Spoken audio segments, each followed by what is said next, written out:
101 number प्रश्न, राष्ट्रीय civil सेवा दिवस किस तिथि को मनाया जाता है? आप लोग जानते हैं, आप लोग उसी की तैयारी कर रहे हैं।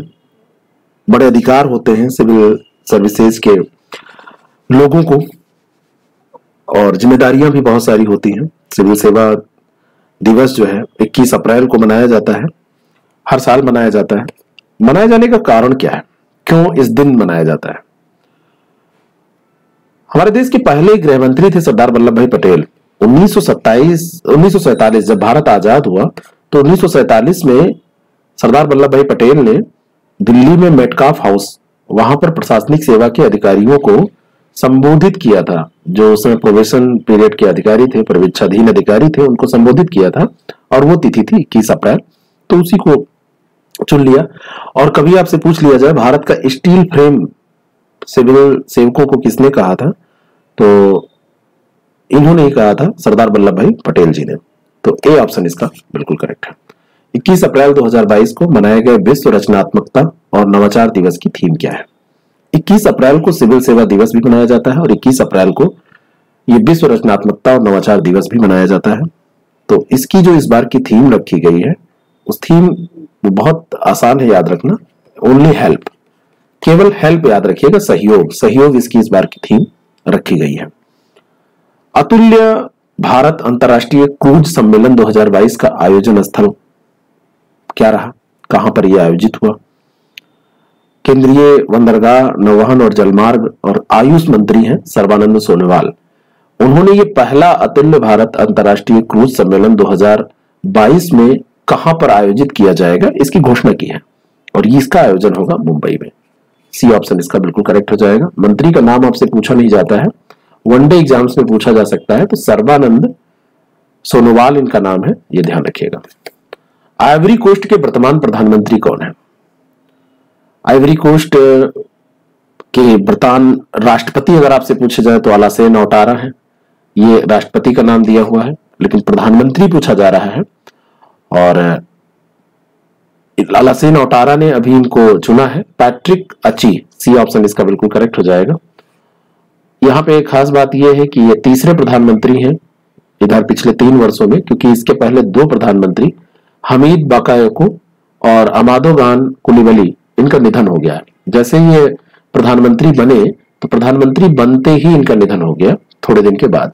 बड़ा रिस्क लेके इन्होंने पद ग्रहण किया है। देखिए, वेस्टइंडीज के हरफनमौला खिलाड़ी कीरोन पोलार्ड ने संन्यास लिया। वो किस आईपीएल में थे, किस आईपीएल टीम के हिस्सा थे? तो हरफनमौला खिलाड़ी थे कीरोन पोलार्ड और इन्होंने संन्यास ले लिया, मुंबई इंडियंस में ये थे। ए ऑप्शन इसका बिल्कुल करेक्ट हो जाएगा। और 2012-2016 में T20 विश्व कप, 2012 आईसीसी T20 विश्व कप इन्होंने जीता था और 2016 में क्या हुआ था, T20 विश्व कप खिताब जीतने में वो चूक गए थे और चोट लग गई थी इनको, ये बाहर हो गए थे। अप्रैल 2022 में भारत सरकार के प्रधान वैज्ञानिक सलाहकार पद पर किसे नियुक्त किया गया? अप्रैल 2022 में ही नियुक्ति हुई है, इसलिए यहाँ पर लिखना जरूरी है कि इसके बाद अगर कोई आए तो आपको पता चले कि कब नियुक्ति हुई थी या इसके बाद कोई चेंज हुआ है। तो इनका नाम है अजय कुमार सूद। अजय कुमार सूद जो है ये प्रोफेसर है, प्रोफेसर। अभी इसके पहले विजय राघवन थे, के विजय राघवन, उनकी जगह पे इनको चुना गया है और कैबिनेट की नियुक्ति समिति होती है, उन्होंने ही इनको प्रधान वैज्ञानिक सलाहकार के रूप में नियुक्त किया है। आपको कमेंट करके बताना है ये कहां पर, किस यूनिवर्सिटी में प्रोफेसर थे, कहां पर थे या किस संस्थान में थे। फिनिकुलेशन नामक पहल की शुरुआत की गई है। फिनिकुलेशन नामक जो पहल है उसकी शुरुआत किसके द्वारा की गई है? फिनिकुलेशन, ये जो पहल है ये आईपीपीबी का फुल फॉर्म है इंडिया पोस्ट पेमेंट बैंक, उसके द्वारा की गई है। तो सी ऑप्शन इसका बिल्कुल करेक्ट हो जाएगा। इंडिया पोस्ट पेमेंट बैंक की स्थापना जो की गई थी वो 2018 में की गई थी। इसका हेडक्वार्टर नई दिल्ली में पड़ता है और आपका बैंक आपके द्वार इसकी टैगलाइन है। पूरे देश में 1.6 लाख से अधिक जो पोस्ट बैंक मतलब पोस्ट ऑफिसेज हैं वहां पर बैंक का संचालन, तो इससे ज्यादा कोई अगर विस्तार करना चाहे तो इससे ज्यादा कोई कर नहीं सकता है, क्योंकि इनकी पहुंच चप्पे चप्पे तक है, हर गांव के हर कोने में। स्मार्ट सिटीज स्मार्ट शहरीकरण सम्मेलन कहां पर आयोजित किया गया? स्मार्ट सिटीज स्मार्ट अर्बनाइजेशन ये सम्मेलन कहां पर आयोजित हुआ है? मोस्ट इंपॉर्टेंट क्वेश्चन है। 22 अप्रैल 2022 से ये शुरू हुआ था, 22/4/2022 से शुरू हुआ, और इसका जो आयोजन स्थल है ये सूरत में। बी ऑप्शन इसका बिल्कुल करेक्ट हो जाएगा। 22 अप्रैल 2022 को पृथ्वी दिवस भी मनाया गया, ये डेट है पृथ्वी दिवस मनाए जाने की। 21 अप्रैल के बारे में भी आपने पढ़ा, 22 अप्रैल भी याद रखिएगा। तो 21 अप्रैल को कौन सा दिवस मनाया गया, याद है ना? अभी तो जस्ट हमने डिस्कस किया है, सिविल सर्विसेज डे की बात हमने की थी। और 21 तारीख को रचनात्मकता और नवाचार दिवस भी मनाया गया। तो 21 को दो दिवस आप याद रखिएगा, एक सिविल सेवा वाला जो दिवस है जिसकी तैयारी आप लोग, अधिकतर लोग उसी की तैयारी कर रहे हैं इसमें, और 21 तारीख को रचनात्मकता और नवाचार दिवस भी मनाया गया, क्रिएटिविटी एंड इनोवेशन डे मनाया गया। 22 अप्रैल को पृथ्वी दिवस मनाया जाता है। इस बार की जो थीम है वो आपसे पूछी जा रही है कि इस बार की थीम क्या है? तो ये हमारे ग्रह में निवेश, हमारे ग्रह में निवेश, इन्वेस्ट इन अवर प्लेनेट, ये इस बार की थीम है। ये जो दिवस है ये यूएनईपी के द्वारा आयोजित किया जाता है और इसका मुख्यालय नैरोबी में है, केनिया में। ये भी कई बार पूछा गया है। 1972 में नैरोबी में इसकी स्थापना की गई थी 5 जून को। तो 5 जून को एक दिवस और होता है, विश्व पर्यावरण दिवस 5 जून को मनाया जाता है, एनवायरमेंट डे मनाया जाता है। ए ऑप्शन इसका सही है। Global Ayush investment and innovation summit 2022 का मेजबान कौन सा शहर है? कौन सा शहर global Ayush investment and innovation summit 2022 का मेजबान शहर है? तो ये यूएई है, सॉरी यूएई नहीं, यहां पर तो यूएई ऑप्शन ही नहीं, वो अगले ऑप्शन अगले प्रश्न में है। तो global Ayush investment and innovation summit 2022 का मेजबान शहर यहां पर पूछा जा रहा है। ये आयुष से रिलेटेड है इसलिए इंपॉर्टेंट है, और ये है गांधीनगर। सी ऑप्शन इसका बिल्कुल करेक्ट हो जाएगा। और अभी मैंने आपको बताया था कि इसके मंत्री कौन है, वही मंत्री। अगर आयुष की बात की जाती है तो आयुर्वेद, योग, प्राकृतिक चिकित्सा, यूनानी सिद्ध और होम्योपैथी आयुष के अंतर्गत ये आते हैं, और इन्हीं के बारे में चर्चा होती है, इसको बढ़ावा देने की बात की जाती है। भूटान और सिंगापुर के बाद एनपीसीआई ने यूपीआई आधारित भुगतान की पेशकश करने के लिए किस देश में विस्तार किया है? भूटान भी, सिंगापुर भी, ये दोनों पहले कवर हो चुके, अब यूएई में इन्होंने विस्तार किया है। ए ऑप्शन इसका बिल्कुल करेक्ट हो जाएगा। तो जो नेशनल एनपीसीआई का फुल फॉर्म बताइएगा। NPCI, national payments corporation of India. तो इस एनपीसीआई ने मसरेक बैंक की भुगतान सहायक कंपनी है नियोपे, तो उसके साथ ये समझौता किया है और यूएई में इन्होंने ये प्रवेश किया है। 2022 में विश्व पुस्तक राजधानी के रूप में किस शहर को चुना गया? ये मोस्ट इंपॉर्टेंट क्वेश्चन है, मोस्ट इंपॉर्टेंट क्वेश्चन है। पुस्तक राजधानी के रूप में कौन सा शहर चुना गया? तो गुआडालाजारा है, गुआडालाजारा। बी ऑप्शन इसका बिल्कुल करेक्ट हो जाएगा। और गुआडालाजारा कहां पर, ये कहां का शहर है? 2022 की पुस्तक राजधानी है गुआडालाजारा। तो ये कहां पर स्थित है ये आपको कमेंट करके बताना है। तुरंत कमेंट करिए, बताइए। नहीं आता है तो इसको आप सर्च करिए, गुआडालाजारा ये कहां पर, किस कंट्री में ये शहर है? कंट्री आपको यहां पर कमेंट करनी है। अगला जो प्रश्न है, केंद्रीय प्रत्यक्ष कर बोर्ड सीबीडीटी और केंद्रीय अप्रत्यक्ष कर और सीमा शुल्क बोर्ड सीबीआईसी ने किस बैंक के साथ एक समझौता ज्ञापन पर हस्ताक्षर किए? 113 नंबर प्रश्न का सही उत्तर दीजिएगा। तो ये धनलक्ष्मी बैंक के साथ ये समझौता ज्ञापन पर हस्ताक्षर हुए और ये प्रश्न पूछा जाएगा। अब कुछ नए प्रश्न, नए नेचर के प्रश्न आपके आयोग के प्रश्न पत्र में मिलते हैं आपको, तो ऐसे प्रश्नों के लिए भी आप तैयार रहिए। धनलक्ष्मी बैंक, और धनलक्ष्मी बैंक को क्या होगा? ये धनलक्ष्मी बैंक भारतीय रिजर्व बैंक ने इसमें अभी महालेखा नियंत्रक की सिफारिश के आधार पर विभिन्न करों को एकत्र करने के लिए इसको अधिकृत कर दिया है। तो ये क्या करेगा? करों को एकत्रित करेगा। तो जैसा होता नहीं कि कोई बैंक या कोई एजेंसी होगी जो आगे आके काम करेगी, तो सीबीडीटी और सीबीआईसी इन दोनों के लिए ये धनलक्ष्मी बैंक काम करेगा। हाल ही में किस देश ने दुनिया की सबसे शक्तिशाली परमाणु सक्षम अंतर महाद्वीपीय बैलिस्टिक मिसाइल RS-28 सरमत, क्या नाम है इसका? सरमत, RS-28 सरमत, मोस्ट इंपॉर्टेंट क्वेश्चन है, ध्यान रखिएगा, इसका परीक्षण किया। एक तरफ यूक्रेन से इसका युद्ध चल रहा है, किसका? रशिया का, तो दूसरी तरफ ये परीक्षण भी कर रहा है। बी ऑप्शन इसका बिल्कुल करेक्ट हो जाएगा।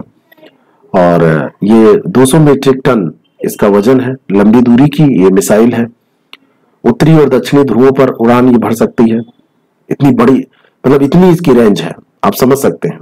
सरमत को सोवियत निर्मित बुबोडा, एक बुबोडा थी, बुबोडा की जगह लेनी थी, जिसे 3 वारहेड थे और इसे 1962 में डिजाइन किया गया था बुबोडा को, तो अब बुबोडा की जगह पे ये आ जाएगी सरमत, RH-28 सरमत। हाल ही में किस राज्य सरकार ने राज्य में एक अंतर्राष्ट्रीय ग्रिड डेटा केंद्र स्थापित करने के लिए NIXI CSC डेटा सेवा केंद्र, NIXI CSC डेटा सेवा केंद्र के साथ एक समझौता ज्ञापन पर हस्ताक्षर किए हैं? कौन सा राज्य है, किस राज्य सरकार ने ये किया है? तो ये राज्य है कौन सा? त्रिपुरा। ए ऑप्शन इसका बिल्कुल करेक्ट हो जाएगा। अगला जो प्रश्न है, हाल ही में Indo American chamber of commerce ने रक्षा के क्षेत्र में उनके योगदान की सराहना के लिए प्रतिष्ठित उद्यमी नेतृत्व पुरस्कार एंटरप्रेन्योर लीडरशिप अवार्ड से किसे सम्मानित किया है, किसे चुना है? और ये चुना है किसको? विवेक लाल को। बी ऑप्शन इसका करेक्ट हो जाएगा। Indo American chamber of commerce ने चुना है, विवेक लाल को चुना है। रक्षा क्षेत्र में उनके योगदान के लिए, उनकी सराहना के लिए उद्यमी नेतृत्व पुरस्कार इनको दिया गया है। Indo American chamber of commerce की स्थापना कब हुई थी अगर आपसे पूछ लिया जाए तो 1968 में इसकी स्थापना हुई थी। रक्षा और विमानन क्षेत्र में वैश्विक अगुवाकार के रूप में लाल को जाना जाता है। 53 साल के ये लाल और इनको ये मिला है विवेक लाल को। अगला जो प्रश्न है, नई दिल्ली में एशिया अफ्रीका कंसोर्टियम के सहयोग से आयोजित इंडिया इंटरनेशनल कॉन्क्लेव 2022 में शिक्षा, खेल, कला, संस्कृति और कूटनीति के माध्यम से शांति को बढ़ावा देने के लिए ग्लोबल पीस एम्बेसडर किसे नामित किया गया? लंबा प्रश्न है और ये है बबीता सिंह। डी ऑप्शन इसका करेक्ट हो जाएगा। ये एक उद्यमी है और इनको, बबीता सिंह को अभी इसमें नेतृत्व के लिए ग्लोबल पीस एम्बेसडर से नामित किया गया है। नीति आयोग के उपाध्यक्ष राजीव कुमार ने त्यागपत्र दे दिया। अब उपाध्यक्ष कौन बना है? Most important question. NITI Aayog बहुत महत्वपूर्ण बॉडी है हमारे पूरे देश में। नीति आयोग एक सबसे इंपॉर्टेंट बॉडी आप कह सकते हैं। तो अभी जो बने हैं वो सुमन बेरी। बी ऑप्शन इसका बिल्कुल करेक्ट हो जाएगा। और योजना एजेंसी के नए उपाध्यक्ष पद पर इन्होंने कार्यभार संभाला है, कार्यभार इन्होंने संभाला है। और ये कार्यभार संभालने से पहले इनको अगर देखा जाए तो इसके पहले राजीव कुमार ने इस्तीफा दिया है, राजीव कुमार ने इस्तीफा दिया है। तो राजीव कुमार हटे हैं और इन्होंने कार्यभार संभाला है, ये ध्यान रखिएगा, ठीक है। और अगस्त 2017 में अरविंद पनगड़िया हुआ करते थे। अरविंद पनगड़िया ने अकादमिक क्षेत्र में खुद को वापस ले लिया था, तो उनकी जगह पे आए थे राजीव कुमार, और राजीव कुमार ने अब त्याग पत्र दिया है, बता दिया कि हम काम नहीं कर पाएंगे, तो इनको सुमन बेरी को चुना गया है और ये कार्यभार संभालेंगे। अर्थशास्त्री हैं। प्रत्येक वर्ष विश्व मलेरिया दिवस किस तिथि को मनाया जाता है? ऐसे प्रश्न अधिकतर आपसे सुमेलित करने में पूछे जाते हैं। तो मलेरिया दिवस हर साल 25 अप्रैल को मनाया जाता है। बी ऑप्शन इसका बिल्कुल करेक्ट हो जाएगा। और इस बार इसकी harness innovation to reduce the malaria disease burden and save lives, ये मलेरिया रोग के बोझ को कम करने और जीवन बचाने के लिए नवाचार का उपयोग, इनोवेशन का ये उपयोग करने का बात थीम ये रखी गई है, ये बात करती है। तो 25 अप्रैल ध्यान रखिएगा विश्व मलेरिया दिवस। ई पंचायत पुरस्कार श्रेणी फर्स्ट के अंतर्गत विजेता राज्यों में कौन सा राज्य प्रथम स्थान पर रहा? कौन सा राज्य प्रथम स्थान पर रहा ई पंचायत पुरस्कार श्रेणी फर्स्ट के अंतर्गत? तो ये जो राज्य रहा है वो राज्य है कौन सा? कर्नाटक। कर्नाटक जो है फर्स्ट स्थान पर रहा है। सेकेंड स्थान पर छत्तीसगढ़ रहा है। थर्ड स्थान पर उड़ीसा और उत्तर प्रदेश संयुक्त रूप से रहे हैं। अगर यूपी की रैंकिंग आपसे अलग से पूछ ली जाए ई पंचायत पुरस्कार श्रेणी फर्स्ट में, तो आप इसको बताएंगे थर्ड, क्योंकि उत्तर प्रदेश और उड़ीसा दोनों का थर्ड। फर्स्ट अगर आपसे पूछ लिया जाए तो आप कर्नाटक बताएंगे। सी ऑप्शन इसका करेक्ट है। ऊर्जा प्रवाह जिसे हाल ही में शामिल किया गया था, किस सशस्त्र बल का जहाज है? इतना तो बता दिया गया कि यह जहाज है, नाम इसका ऊर्जा प्रवाह है, अभी जल्दी में शामिल किया गया। तो ये भारतीय तटरक्षक बल का ये क्या है? जहाज है। ए ऑप्शन इसका सही हो जाएगा। अगला जो प्रश्न है, association of world election bodies कहां पर स्थित है? Association of world election bodies AWEB ये कहां पर स्थित है? ये स्थित है साउथ कोरिया में, सोंगडू जगह पड़ती है, साउथ कोरिया में ये स्थित है। इसकी स्थापना 2013 में हुई थी। वर्ल्ड इलेक्शन बॉडीज, और इसमें 118 ये सदस्य हैं और इसमें सहयोगी देश के रूप में भी और क्षेत्र के जो क्षेत्रीय संगठन भी इसमें पार्टिसिपेट करते हैं। अभी सुनील चंद्रा के नेतृत्व में एक प्रतिनिधि मंडल ने दक्षिण अफ्रीका और मॉरिशस का दौरा किया और चुनाव आयोग के साथ बैठक की, तो उसी में ये चर्चा में आया था। क्योंकि ये लोग मेंबर हैं, तो कहीं पर भी सुधार की बात होती है, सुझाव की बात होती है, तो ये लोग मदद करते हैं, दौरा भी करते हैं। बाफ्टा पुरस्कार 2022 के संदर्भ में सत्य कथन नहीं है, यानी कि असत्य कथन आपसे पूछा जा रहा है। कौन सा फॉल्स कथन है, कौन सा फॉल्स स्टेटमेंट है, ये आपको बताना है। ब्रिटिश अकादमी पुरस्कार फिल्म पुरस्कारों का यह 75वां संस्करण है। कौन सा? 75वां संस्करण है।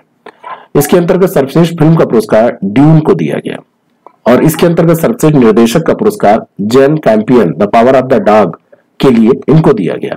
और फिल्म ड्यून ने सबसे अधिक पुरस्कारों में 5 ट्रॉफियां प्राप्त की।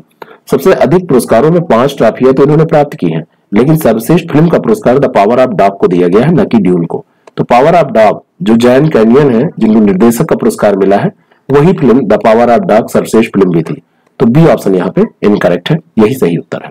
भारतीय शटलर लक्ष्य सेन ने जर्मन ओपन 2022 में किससे हार कर रजत पदक जीता? क्योंकि गोल्ड नहीं जीता है और गोल्ड जिसको मिला होगा उसी की बात की जा रही है। किससे ये हारे हैं? तो ये कुन वानुत विटरसन से हारे हैं। कुन लावुत विटरसन से ये हारे हैं। कुन लावुत विटिडसर्न से ये हारे हैं। विटिडसर्न, हमारे लोगों के नाम उन लोगों को भी अटपटे लगते होंगे, लेकिन अब उनके नाम हमको अटपटे लगते हैं, तो ये हमको पता है, लेकिन दूसरी बात हमको पता नहीं है। भारत के प्रथम virtual smart grid knowledge centre का उद्घाटन कहां पर किया गया है? ये क्योंकि स्मार्ट ग्रिड की बात हो रही है, तो ये इलेक्ट्रिसिटी से संबंधित है और इसका उद्घाटन हरियाणा में मानेसर में किया गया है। ये ऑप्शन इसका बिल्कुल करेक्ट हो जाएगा। इनोवेशन पार्क भी यहाँ पर स्थापित किया गया है। मार्च 2022 में एयर इंडिया का चेयरमैन किसे नियुक्त किया गया? एयर इंडिया जो है अब टाटा के पास पहुंच गई है, टाटा ने इसको ले लिया। पहले भी ये टाटा की हुआ करती थी। अभी टाटा सन्स के चेयरमैन है एन चंद्रशेखरन, उन्हीं को एयर इंडिया का चेयरमैन भी नियुक्त किया गया है। ये ऑप्शन इसका बिल्कुल करेक्ट हो जाएगा। टाटा समूह की स्थापना की बात की जाए तो जमशेद जी टाटा इन्होंने टाटा समूह की स्थापना की थी। किसने? जमशेद जी टाटा। समूह की स्थापना कब हुई थी? तो ये 1868 में हुई थी। कहां पर हुई थी? तो ये मुंबई में हुई थी। ठीक है ना, और इसका मुख्यालय भी मुंबई में ही है। अगला जो प्रश्न है, रुपया बांधा का मार्च 2022 में निधन हो गया। ये किसी व्यक्ति का नाम है, ये मत समझिएगा कि ये रुपए की बात हो रही है, पैसे की बात हो रही है। ये किसी व्यक्ति का नाम है। तो ये कहां के राष्ट्रपति थे या प्रधानमंत्री थे? सबसे पहले आप ये याद रखिए कि रुपया बांधा जो थे ये प्रधानमंत्री नहीं थे, ये राष्ट्रपति थे। क्या थे? ये प्रेसिडेंट थे। और अगर ये राष्ट्रपति थे तो कहां के थे? तो ये जाम्बिया के पूर्व राष्ट्रपति थे। कहां के? जाम्बिया के पूर्व राष्ट्रपति थे। ये ऑप्शन इसका करेक्ट है। और जाम्बिया की राजधानी कभी आपसे पूछ ली जाए तो जाम्बिया की राजधानी है लुसाका। अगला जो प्रश्न है, और यहाँ पे जो मुद्रा चलती है उसका नाम है जाम्बियन क्वाचा। मिशन इंद्रधनुष के तहत 90.5% कवरेज के साथ उड़ीसा भारत में पूर्ण टीकाकरण की सूची में शीर्ष राज्य है ना। तो ये प्रश्न पहले भी गलत हुआ था, देखिए इसको सही करने को मैंने दिया था, तो ये उड़ीसा है। सी ऑप्शन इसका बिल्कुल करेक्ट हो जाएगा। 128 नंबर प्रश्न, ये यहाँ पे आंसर भी दिया था, है ना। तो ये सही करने से पता नहीं क्यों मैंने टीम को बोल दिया था, न रह गया। तो ये उड़ीसा है। मिशन इंद्रधनुष 90.5% यहाँ पर कवरेज इसने प्राप्त कर लिया है मिशन इंद्रधनुष में। रायसीना डायलॉग के संबंध में पहला है कि ये विदेश नीति और भू अर्थशास्त्र सम्मेलन है। दूसरा है वर्ष 2022 में इसका विषय टिरानोवो इम्पैशिएंट एंड इम्पेराइल्ड है। तो ये दोनों बातें सही हैं। सी ऑप्शन इसका बिल्कुल करेक्ट हो जाएगा। रायसीना डायलॉग, इसकी थीम भी दोनों याद रखिएगा। विदेश नीति और भू अर्थशास्त्र सम्मेलन ये है। इमैनुअल मैक्रों ने किसे हराकर फ्रांस का राष्ट्रपति चुनाव जीता? इतना तो सबको पता है कि इमैनुअल मैक्रों ने फ्रांस का राष्ट्रपति चुनाव जीत लिया है, फिर से ये राष्ट्रपति बन गए, पुनः बन गए हैं। एंजेला मेर्केल यहाँ पे हटा ही दीजिए, इन्होंने हराया है मरीन लेपेन को। किसको? मरीन लेपेन। एक विकल्प दिया है चुनाव नहीं हुए हैं, तो चुनाव हुए हैं और इन्होंने अभी केवल 44 साल के हैं और सेकंड टर्म है, यहाँ पर ये राष्ट्रपति बन गए, प्रेसिडेंट बन गए। मरीन लेपेन को इन्होंने हरा दिया है और सेकंड टाइम ये लगातार बन गए हैं। कौन सी संस्था अखिल भारतीय घरेलू उपभोक्ता व्यय सर्वेक्षण आयोजित करती है? और इस संस्था का नाम है राष्ट्रीय सांख्यिकी कार्यालय।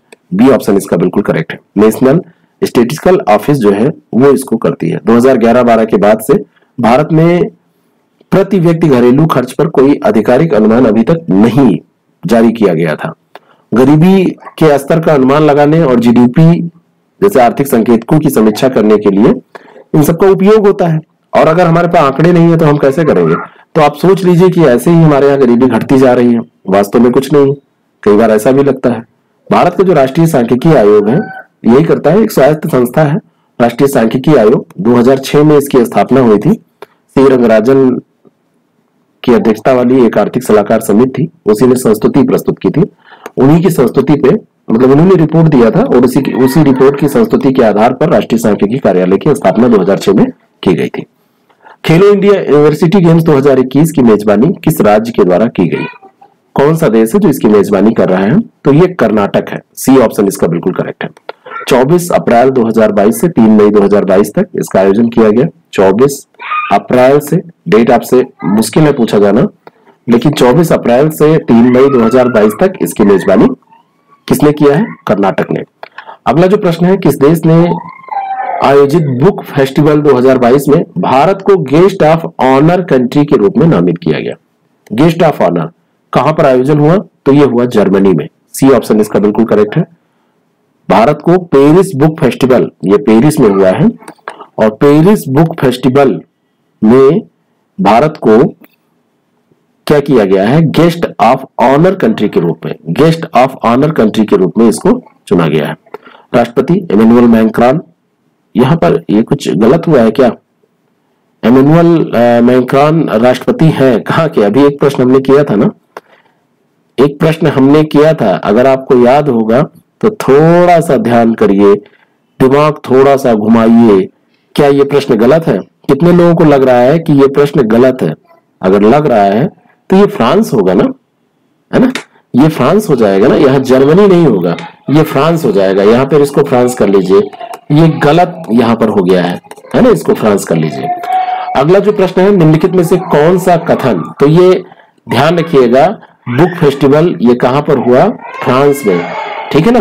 कहां पर हुआ? फ्रांस में। तो वहीं पर गेस्ट ऑफ ऑनर कंट्री के रूप में इनको नामित किया गया। निम्नलिखित में से कौन सा कथन सही नहीं है? 24 अप्रैल को विश्व बौद्धिक संपदा दिवस मनाया जाता है। कब? 24 अप्रैल को। पहला स्टेटमेंट है, और दूसरा स्टेटमेंट है कि विश्व बौद्धिक संपदा संगठन का मुख्यालय न्यूयॉर्क में है। ये दो स्टेटमेंट है, दो स्टेटमेंट यहां पर दिए हुए हैं और आपको बताना है कि इनमें से कौन सा सही है। विश्व बौद्धिक संपदा जो संगठन है, इसका मुख्यालय कहां पर स्थित है? मुख्यालय इसका जिनेवा में स्थित है। कहां पर स्थित है? जिनेवा में। तो दूसरा स्टेटमेंट तो यहां पर गलत हो जाएगा।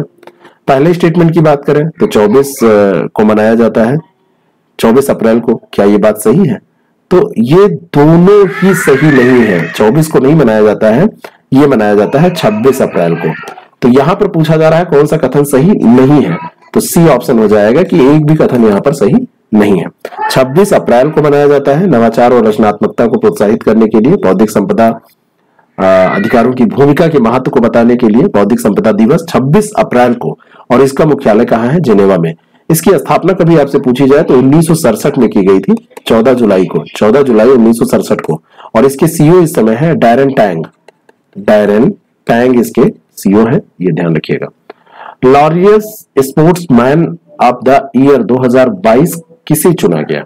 यहीं पे वुमेन भी हम देख लेंगे, तो वुमेन किसे चुना गया है और मैन किसे चुना गया है, ये दोनों। तो मैक्स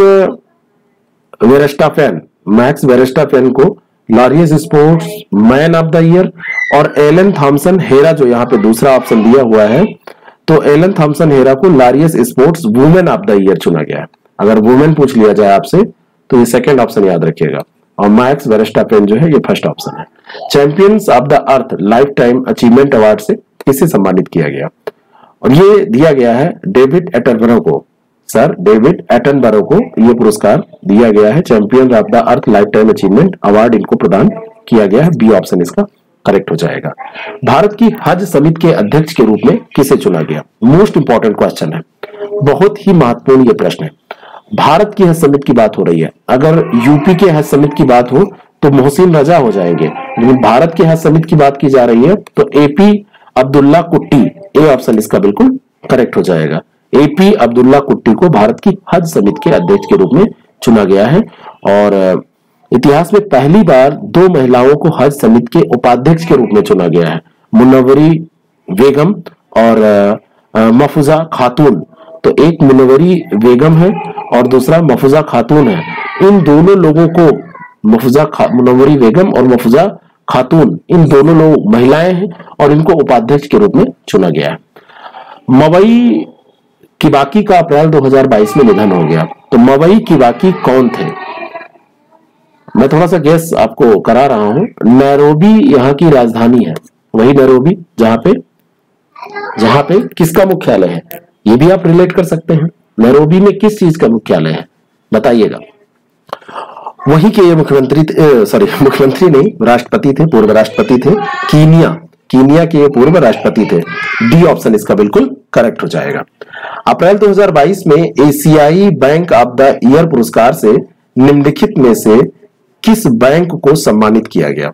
2022 अप्रैल में एशियाई बैंक ऑफ द ईयर का पुरस्कार दिया गया और इसमें कौन सा बैंक चुना गया है? यह है एक्सिस बैंक। बी ऑप्शन इसका बिल्कुल सही है, एक्सिस बैंक। भारत का तीसरा सबसे बड़ा निजी क्षेत्र का बैंक है और इसको यह पुरस्कार दिया गया है। Trilateral development corporation TDS fund, TDS fund किस देश की एक नई कूटनीतिक पहल है? तो ये बहुत ही इंपॉर्टेंट है। हिंद महासागर, हिंद प्रशांत क्षेत्र दोनों और अन्य क्षेत्रों में निवेश के लिए राज्य के समर्थन के साथ निजी क्षेत्र भी इसमें शामिल किए जाएंगे। इसका उद्देश्य होगा चीन की जो BRI है, बेल्ट रोड इनिशिएटिव है, उसका एक ऑप्शन देना, उसका एक विकल्प देना, और यह पहल किया है भारत ने। सी ऑप्शन इसका बिल्कुल करेक्ट हो जाएगा।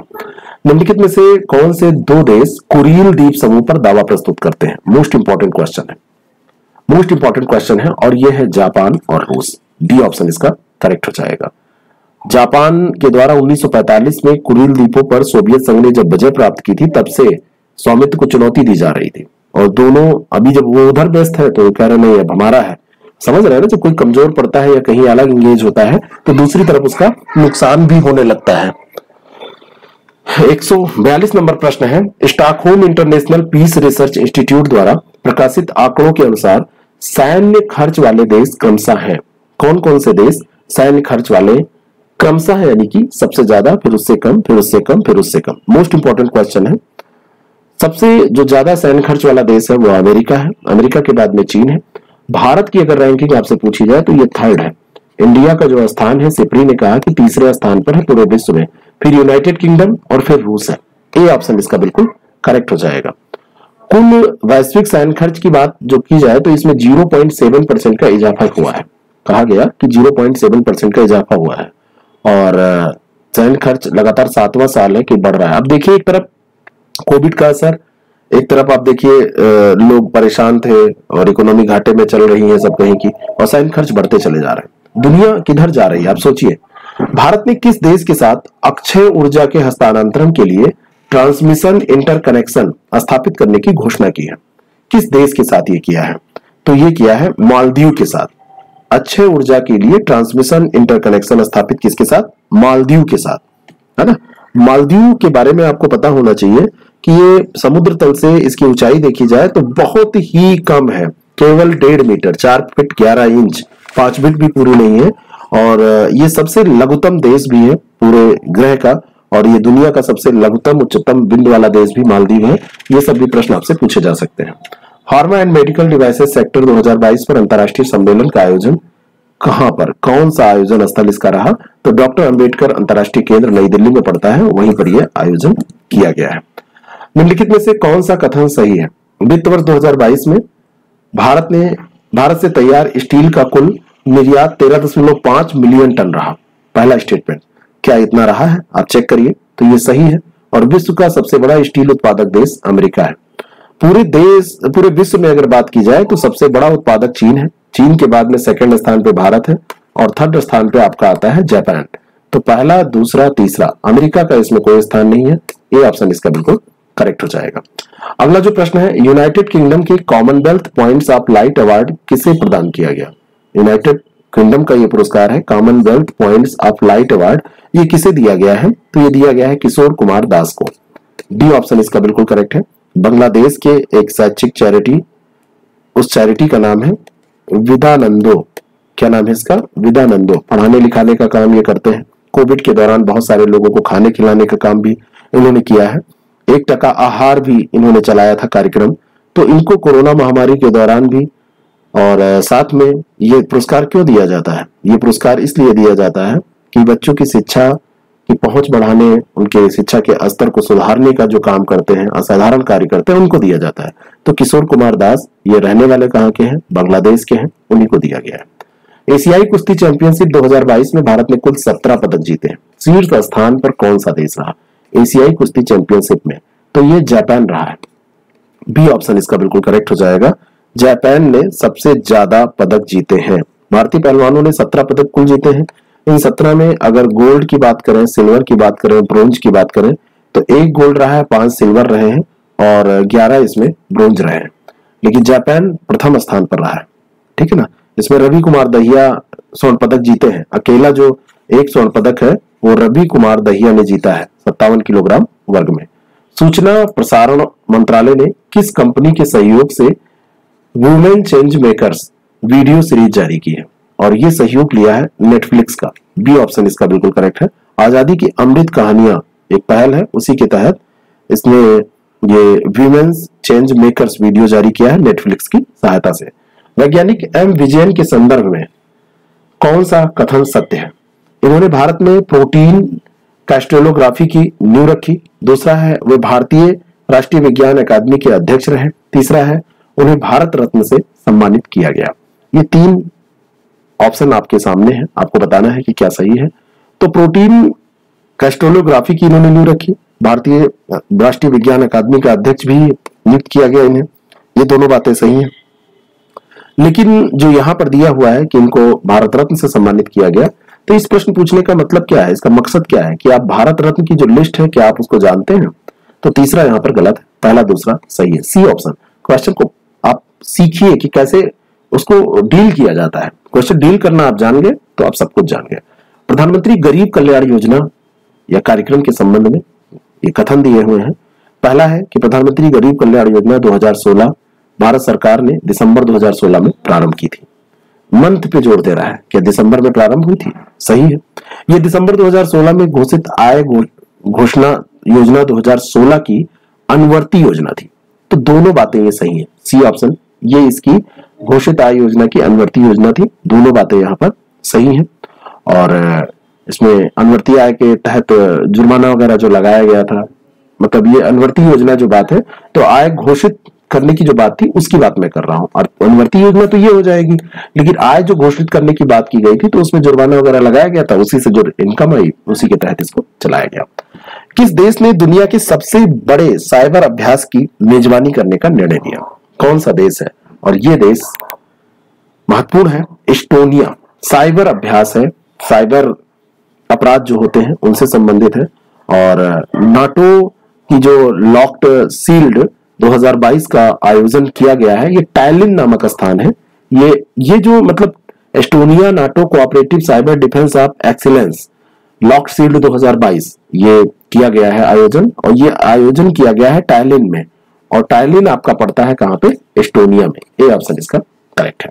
स्वदेशी नेविगेशन सिस्टम गगन का उपयोग करके अपने विमान को उतारने वाली एशिया की पहली एयरलाइन।